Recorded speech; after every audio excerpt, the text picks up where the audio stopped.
yang sejati, jumpa lagi dalam Inspirasi Sabda hari ini. Bacaan dikutip dari Injil Matius bab 18 ayat 21 sampai 35. Perumpamaan tentang pengampunan. Kemudian datanglah Petrus dan berkata kepada Yesus, "Tuhan, sampai berapa kali aku harus mengampuni saudaraku jika ia berbuat dosa terhadap aku? Sampai 7 kali?" Yesus berkata kepadanya, "Bukan, aku berkata kepadamu, bukan sampai 7 kali, melainkan sampai 70 kali 7 kali. Sebab hal kerajaan surga seumpama seorang raja yang mengadakan perhitungan dengan hamba-hambanya. Setelah ia mulai mengadakan perhitungan itu, dihadapkanlah kepadanya seorang yang berhutang 10.000 talenta. Tetapi karena orang itu tidak mampu melunaskan hutangnya, raja itu memerintahkan supaya ia dijual beserta anak istrinya dan segala miliknya untuk pembayar hutangnya. Maka sujudlah hamba itu menyembah dia, katanya, 'Sabarlah dahulu, segala hutangku akan kulunaskan.' Lalu tergeraklah hati raja itu oleh belas kasihan akan hamba itu, sehingga ia membebaskannya dan menghapuskan utangnya. Tetapi ketika hamba itu keluar, ia bertemu dengan seorang hamba lain yang berhutang 100 dinar kepadanya. Ia menangkap dan mencekik kawannya itu, katanya, 'Bayar hutangmu.' Maka sujudlah kawannya itu dan memohon kepadanya, 'Sabarlah dahulu, hutangku itu akan kulunaskan.' Tetapi ia menolak dan menyerahkan kawannya itu ke dalam penjara sampai dilunaskannya hutangnya. Melihat itu, kawan-kawan yang lain sangat sedih, lalu menyampaikan segala yang terjadi kepada tuan mereka. Raja itu menyuruh memanggil orang itu dan berkata kepadanya, 'Hai hamba yang jahat, seluruh hutangmu telah kuhapuskan karena engkau memohonkannya kepadaku. Bukankah engkau pun harus mengasihi kawanmu seperti aku telah mengasihi engkau?' Maka marahlah tuannya itu dan menyerahkannya kepada algojo-algojo sampai ia melunaskan seluruh hutangnya. Maka Bapakku yang di sorga akan berbuat demikian juga terhadap kamu, apabila kamu masing-masing tidak mengampuni saudaramu dengan segenap hatimu." Demikianlah Injil Tuhan. Terpujilah Kristus. Bapak Ibu, keluarga-keluarga Kristiani, renungan ini saya beri judul Pengampunan yang Membebaskan. Ada satu lagu yang biasa kita dengar. Lagu ini lagu lama.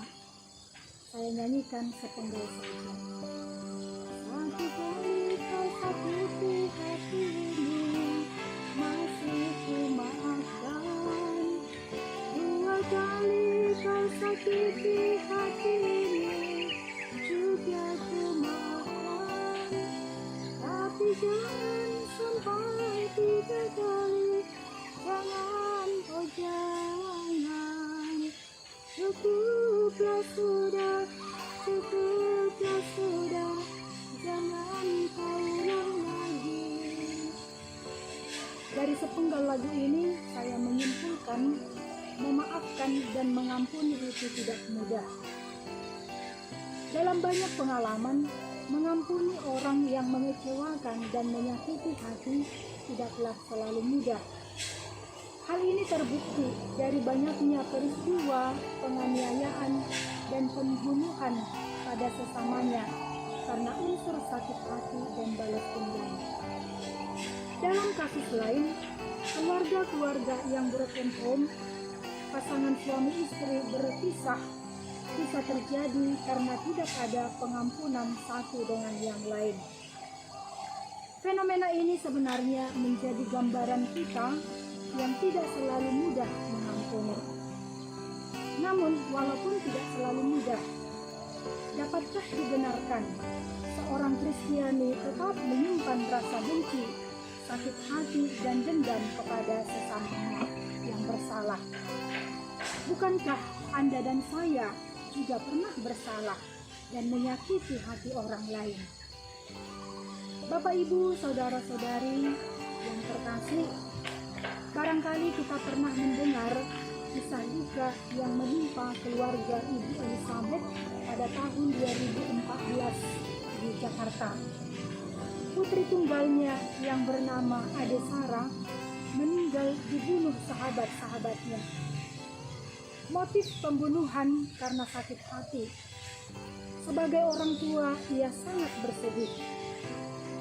Anak semata wayang meninggal dengan cara yang tak dapat dibenarkan. Namun, hal yang tak terduga terjadi. Ia memaafkan dan mengampuni pembunuh putrinya. Dalam kesedihan dan kehilangan itu, ia masih sanggup mengatakan, "Saya yakin mereka anak baik. Hanya saat itu mereka tidak bisa menguasai sisi jahat dari diri mereka." Luar biasa, iman yang patut diteladani. Kita ingat ketika Yesus tergantung di kayu salib, ia berkata, "Bapa, ampunilah mereka, karena mereka tidak tahu apa yang mereka lakukan." Saya yakin karena teladan Yesus inilah Ibu Elizabeth sanggup melakukannya. Karena Yesus sudah lebih dahulu melakukannya, maka pengikut-pengikutnya turut ambil bagian di dalamnya, bersedia mengampuni orang lain. Bapak, Ibu, saudara-saudari yang terkasih, sabda Tuhan hari ini mengajar kita soal pengampunan. Petrus bertanya, "Berapa kali saya harus mengampuni kesalahan orang? 7 kali?" Yesus menjawab, bukan 7 kali, melainkan 70 kali 7 kali. Saudara-saudari, saya tidak ingin menjelaskan bagaimana perhitungan matematika 70 kali 7 kali, karena dimaksudkan bukanlah demikian. Tetapi dari sini Yesus mau menegaskan bahwa mengampuni tidak boleh hitung-hitungan. Kapanpun kita mesti mengampuni orang lain. Ini sudah menjadi bagian dari iman kita. Dalam doa Bapa kami, jelas dan tegas dikatakan, "Ampunilah kesalahan kami, seperti kami pun mengampuni yang bersalah kepada kami." Artinya apa? Tuhan akan mengampuni kita jika kita bersedia mengampuni orang lain. Ingat cerita Injil tadi. Orang yang mempunyai utang 10.000 talenta dibebaskan dari utangnya. Tetapi ketika ada orang yang berhutang kepadanya dan tak mampu membayarnya, ia malah mengirim kepada algojo-algojo supaya disiksa. Sangat tidak adil, padahal utangnya jauh lebih banyak dari utang orang yang berhutang kepadanya. Sikap inilah yang tidak dikehendaki Tuhan yang membebaskan hutangnya itu, sehingga ia kembali dimasukkan ke dalam siksaan yang lebih kejam. Bapak, Ibu, keluarga-keluarga Kristiani yang sejati, kisah ini mau menggambarkan Allah itu maha belas kasih. Sebanyak apapun dosa dan kesalahan kita, ia tetap mengampuni kita. Hal ini terbukti dengan mengutus Yesus Kristus putranya untuk membebaskan kita dari kesalahan dan dosa. Dalam karya pembebasan itu, Yesus harus menderita dan wafat di kayu salib. Semua itu ia lakukan karena Allah mencintai manusia. Maka sangat tidak adil kita yang berdosa dan salah banyak ini diampuni Tuhan, sementara kesalahan teman atau sesama yang sebenarnya kecil kita tidak bersedia mengampuni. Sikap demikian tidak dikehendaki Tuhan. Bagi orang yang bertahan pada sikap tidak mau mengampuni, kerajaan surga jauh darinya. Yang ada hanyalah penghukuman abadi. Tuhan akan mengadakan perhitungan dengannya di akhirat nanti.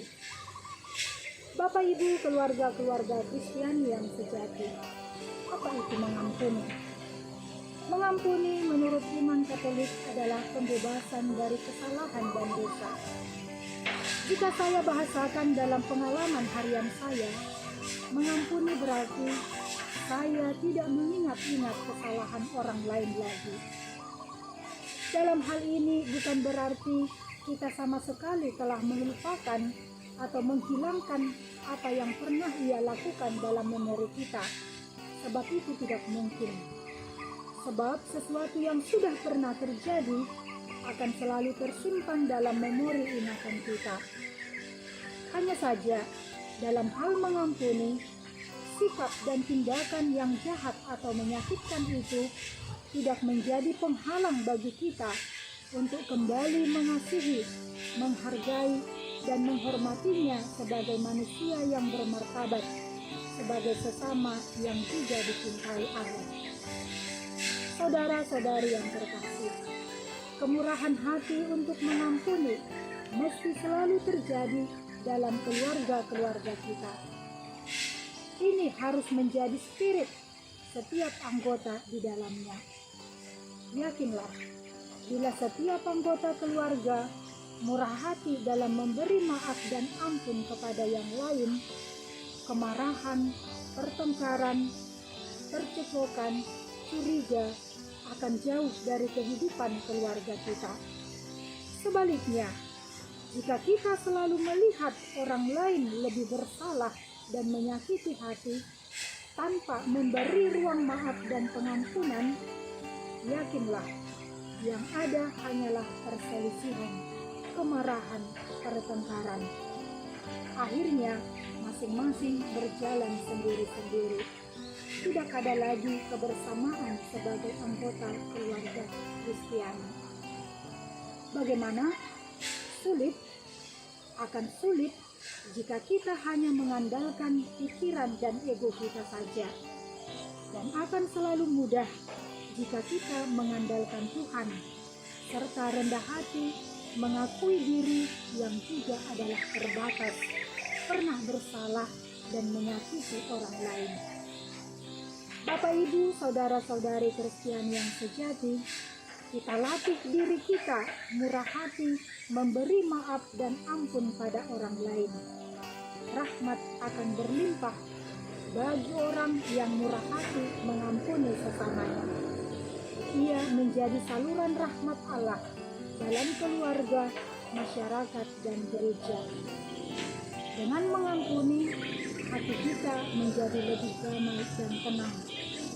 Hal itu akan terpancar melalui tutur kata dan tindakan kita.